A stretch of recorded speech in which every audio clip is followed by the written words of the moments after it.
Hey everybody, Trout here again. We're doing another video for you guys. We're at Seaside Market here in Cardiff by the Sea. And today I'm gonna make a bouillabaisse, which is a fancy word for a seafood stew. Regardless, year round, hot, cold, it's just something that's really good that uses a lot of different ingredients. And it's a really good family style dish where you can just all dig in. Okay, so for this bouillabaisse, in the true sense of the word, it's actually a really refined dish. There's a lot of straining involved, there's additional ingredients, there's different steps, and I'm going rustic here. I know you guys just want to get stuff in, get it ready, and eat it. So that's what we're gonna do. This is gonna be a little more straightforward. Shellfish is a huge part of it. Today I've got some manila clams, I've got some mussels, I have some shrimp, vermilion rockfish. This is interesting. This is a kingclip, and kingclip is actually something that's being used a lot more. It's very sustainable because it's actually bycatch. So when people in Baja catching these snapper, hook and line, this kingclip comes up, they're delicious, okay?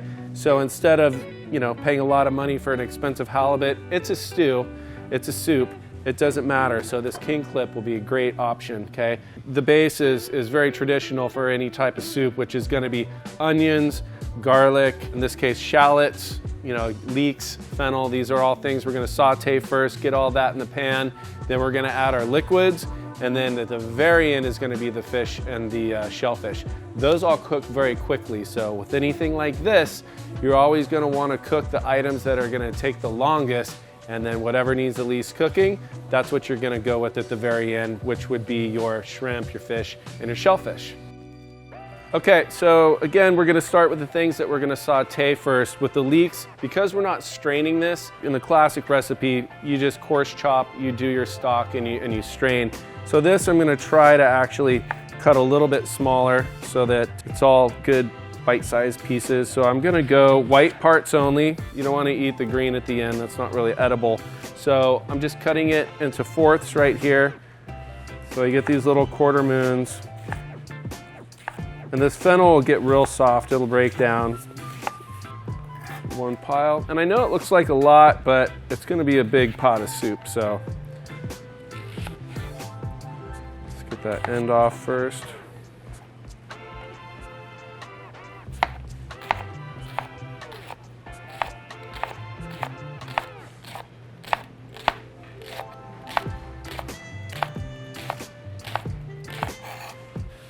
Get the top off of this.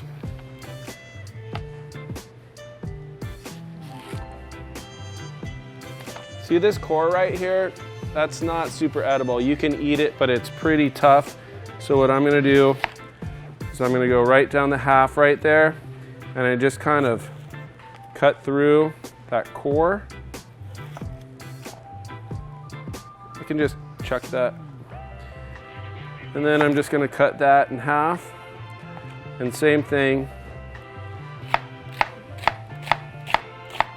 Okay, we got our leeks, we got our fennel. Now we're gonna go on to the shallots.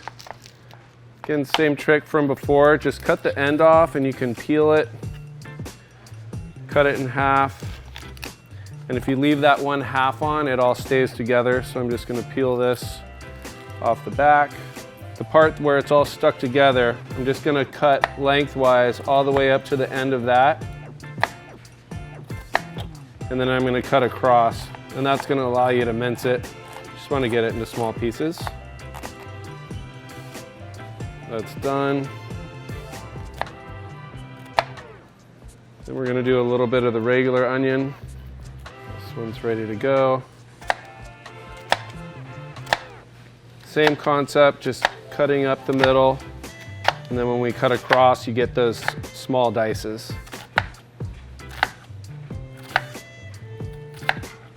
So at this point, we've got our onions, shallots, leeks, fennel. Last stop is the garlic.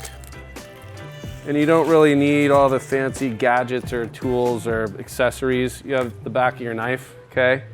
Just carefully go over the top, use the palm of your hand and smash it. Everything should come right off. This is definitely a good dish to go on the garlic. If you like garlic, this is one where you can get it in there. I usually do about 4 cloves. Get those ends off. Those aren't really edible either, so just cut those ends off. Give it a smash, get the peels out. Give it a quick chop.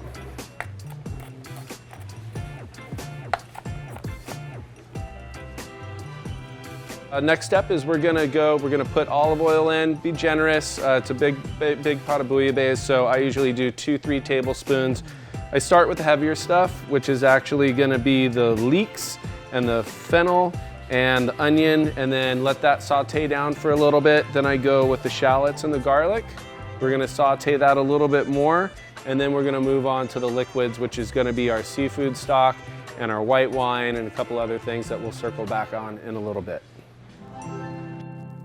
We got the big pot on the stove, have it over a medium heat right now. We're gonna use oil. Like I said, this is just the lemon extra virgin olive oil. And flavor's good. I actually forgot to have one over here. This is herbs de Provence, which is actually the main seasoning that we're gonna be using in this. Get that in. We don't want any of the veg to burn. Gonna get this going. With the oil, I go like 2-3 tablespoons. Be generous with it. You don't want it to burn, and it's gonna be a large pot. It's gonna be full. So just be careful. When you're putting this in, always put it away from you. Anytime you're laying a fish down, anything in hot oil, anything that's simmering, just always do it away from you just to protect so it doesn't splatter back. This pot's pretty high, so we're okay here, but just kind of something to think about. And we're gonna let that saute for a little bit. Once that goes down, we're gonna add the shallots and the onions and the garlic. And while we're waiting on that, this is a really interesting part where I just came up with this. I did it by accident once, and I put some fish in too early, and it really broke down and it got flaky, and it actually made it better. So I kind of do this in 2 parts. I take just a less expensive cut of fish, like rockfish. I'm gonna chunk it up, and once I have the liquid in there and it's simmering, I break it up in there and I just let it cook. And what's gonna happen is it's gonna actually get flaky, and it's all gonna flake apart. It's gonna give it more body, it's gonna give it some texture. It's really good. So I just kind of have this rockfish ready. Tommy hooked us up with this. I mean, that's rockfish, that's pretty beautiful right there. Nice and white, clean, that's what we wanna see.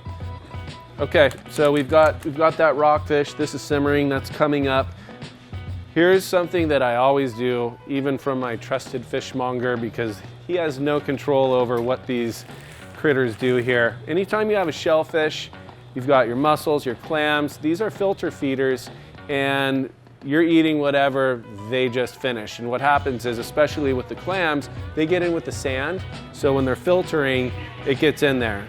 What I have, this is just, all it is water, okay? So I'm gonna take these, and I'm just gonna put all this in the water. Make sure it's cold. And it doesn't have to be a real long time, but you just want all of these shellfish to get in that water and just release whatever they just went through. It's really mainly things like sand, okay? So I'm gonna get that in. I'm gonna fill this up a little more.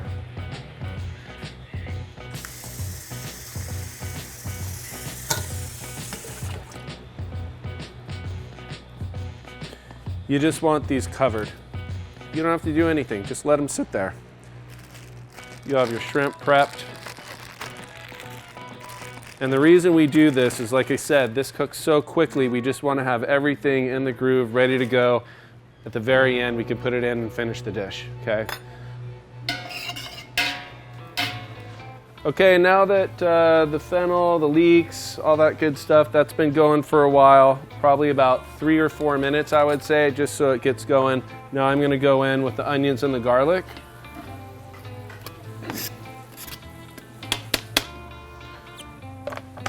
Make sure you have enough oil in there. Like I said, 2 tablespoons should do it, but if you need a little more, that's fine.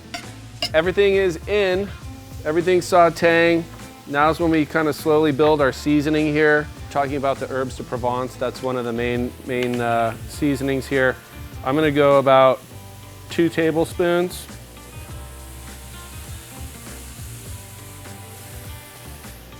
I'm gonna do a little pinch of chili flakes. This is whatever, 1/2 teaspoon.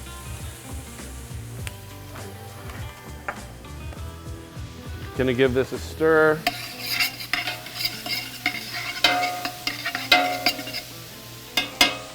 Okay, after those are all in there, I'm gonna go with just a straightforward kosher sea salt. Doesn't have to be anything fancy. This is from Baker and Olive. They have all kinds of different herbs, spices, seasonings, oils, vinegars.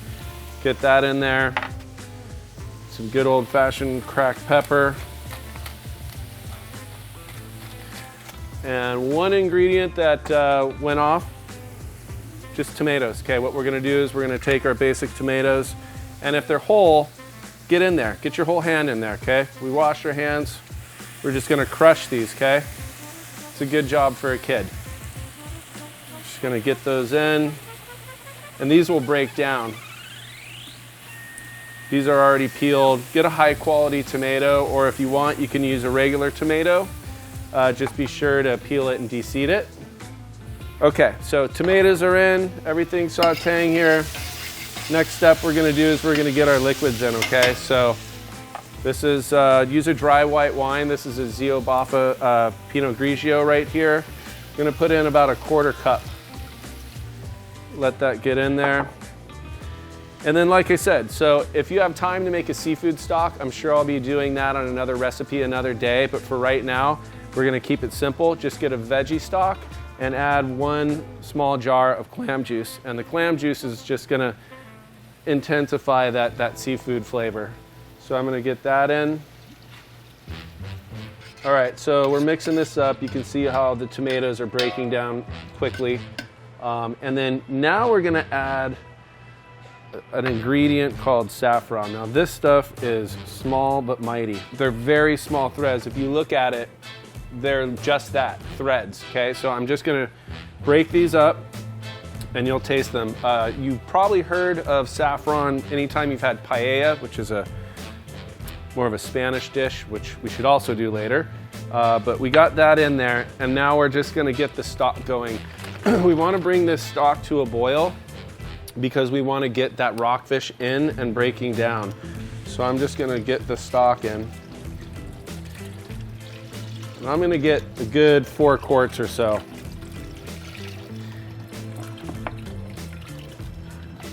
And don't worry about flavor or anything like that, because on top of all this, everything else is gonna release, okay? The clams, the mussels, the fish, the shrimp, everything's gonna give off more seafood flavor.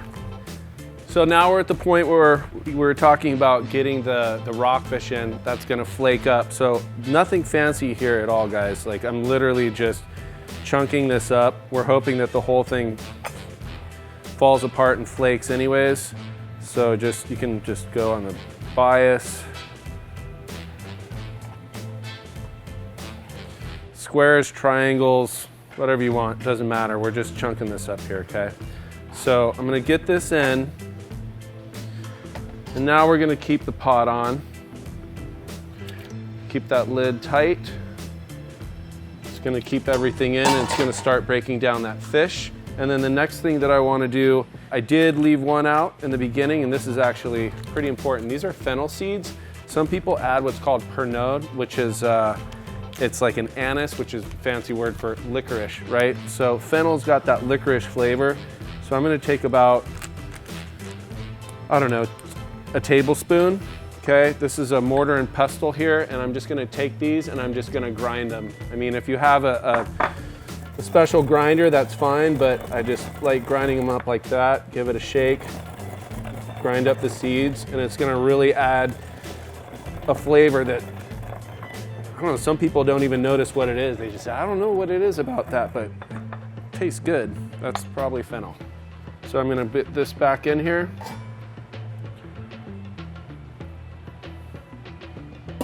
You can smell it. It smells really good.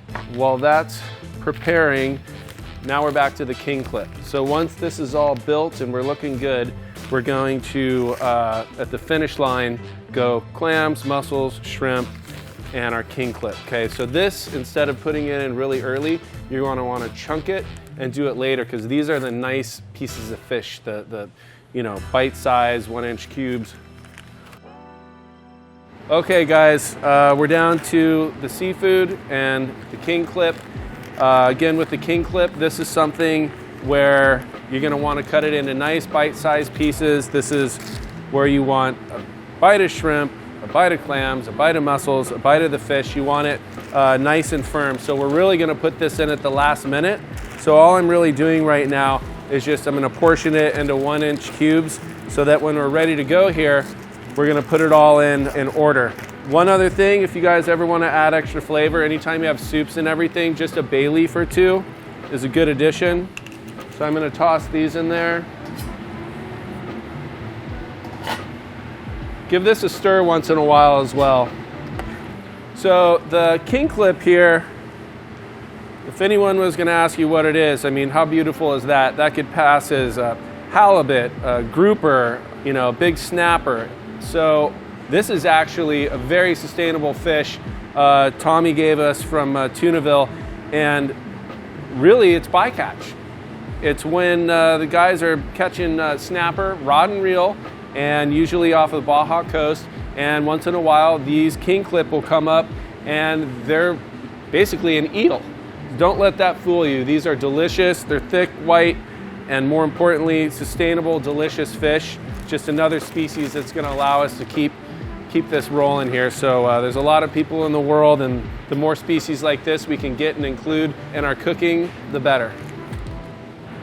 Dude, this is crazy. This is what the kingclip looks like on the inside here.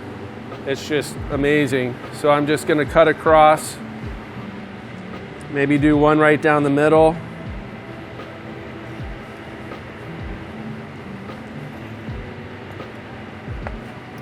And then I'm just going to chunk.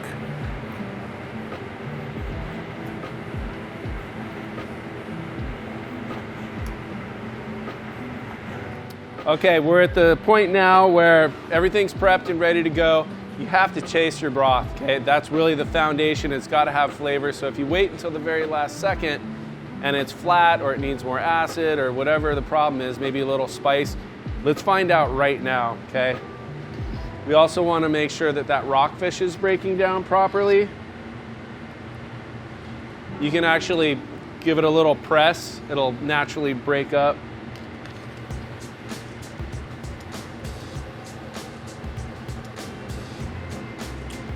Definitely needs more salt. So in the beginning, you saw how easy I went on the salt, and you never know, you really never know what it's going to be like based on the rest of the seafood you're putting in. So go light on the salt on the front. Once all the salinity releases from the clams and mussels, taste it again and then see where you are. And at the very end, we are going to use the juice of a lemon, so that's where you're going to get your acid. There we are. Now we're back in the game. This is kind of an old faithful. Anytime you do shellfish recipes, this is just old day. People do crab boils, shrimp boils, everything.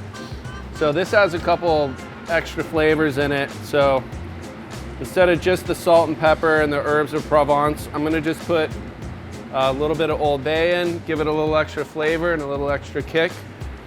And at that point, I think we are ready for our seafood.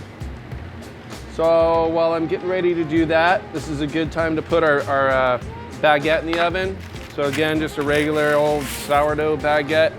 Prager Brothers does a great job. Like I said, they're local, two brothers, and they're just making really good bread right down the street. So I'm gonna put this in at about 350 degrees.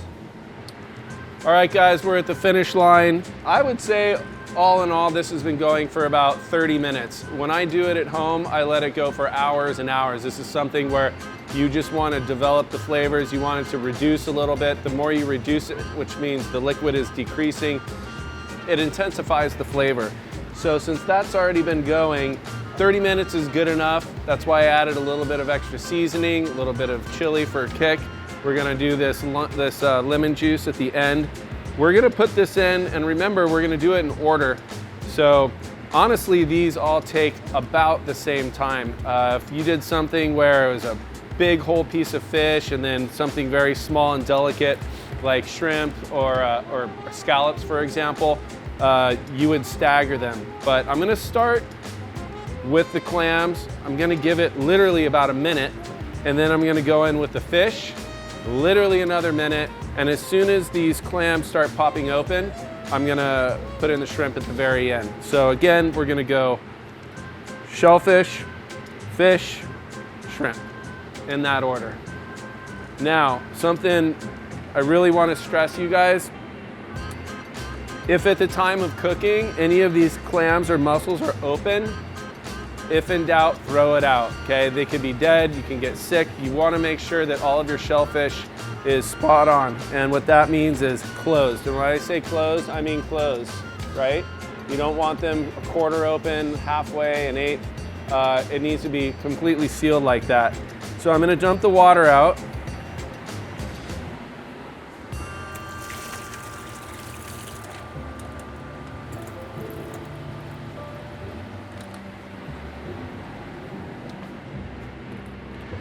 So I've dumped all the water out, and you know, once you dump it out, you're glad you did, because more often than not, you see the sediment. It's really mostly just sand, but it's good to do that, get all the excess off, because the last thing you want is to be eating soup and get some gritty sand. Nobody wants a part of that, right? So now that they're all cleaned off, I'm just gonna carefully drop them in here. Try not to let them splash.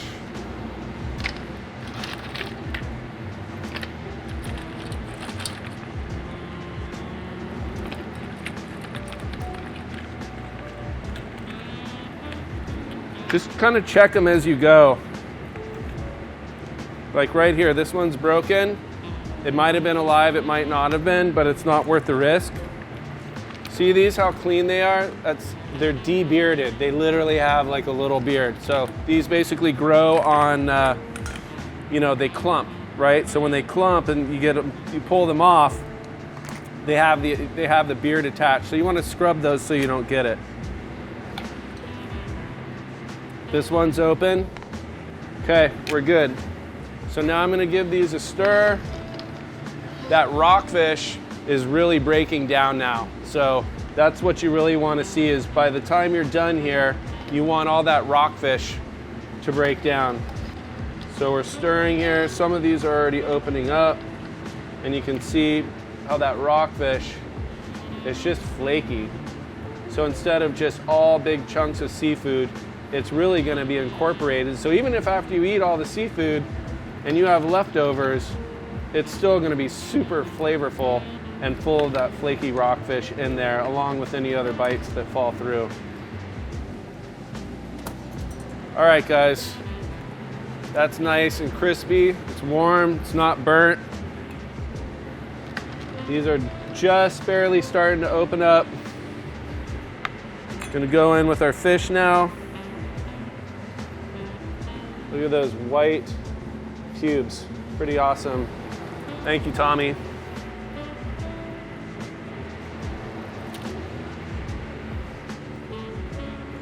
Gonna give these a spin. You'll see how quickly that all this cooks. The fish will go opaque. Literally all of this within 5 minutes will be done. Of course, the main thing is you want all the shells to pop open, and everything else just goes from clear and translucent to that opaque cooked feel and texture. Shrimp's all ready to go in. Okay, so everything's now in, and like I said, this is for the purpose of the video, so everything went about 30 minutes. All day is great. Low simmer, little bubbles, just having it reduce, keep tasting, reduce, and it's so rewarding. This is, you know, you have to spend a couple bucks to make this dish happen, so if you're gonna do it, really do it right. All right, so last step for garnishing here, just to cut the richness, I'm just gonna juice the lemon. I always just juice it in a bowl, it's so much easier. And then I just scoop the seeds out. If you have a little strainer, that's even easier, because it is a rich dish. It's a lot of flavor, but you do want a little bit of acid.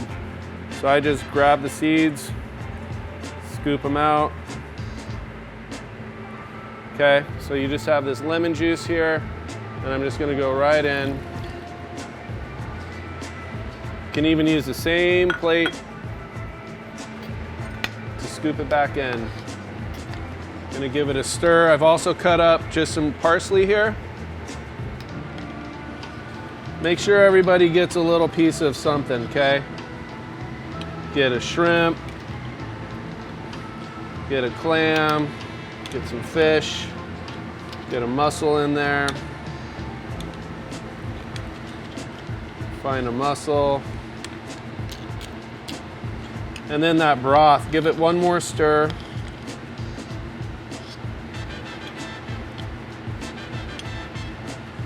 And then when you have that and you can dip the crunchy bread in, you'll be in business. One more, the broth.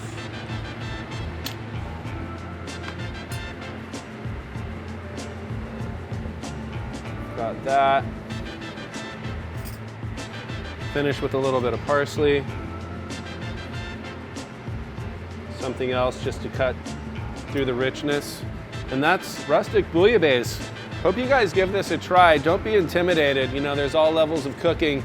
This is something, if you just take your time and it's very methodical, I think you guys will knock it out of the park. Appreciate you guys watching. And again, Trout with BD Outdoors.